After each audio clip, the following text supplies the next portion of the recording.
V priestoroch oblastného pracoviska Matice slovenskej v Holíči prebieha v týchto dňoch výstava nazvaná Záhradka, akú by som chcel mať.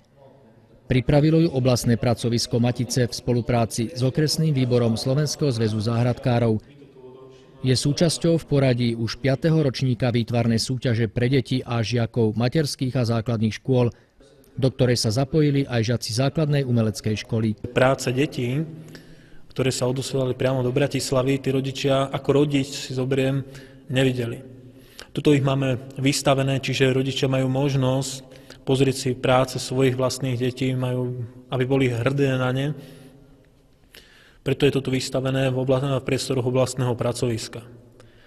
Tieto práce budú vyhodnotené 24.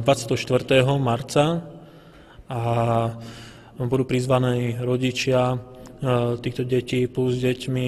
5 prác budú vybraných, ktoré budú poslané do celoštátneho kola a samozrejme Matica Slovenská ich aj odmení. Výstava je určená aj širokej verejnosti.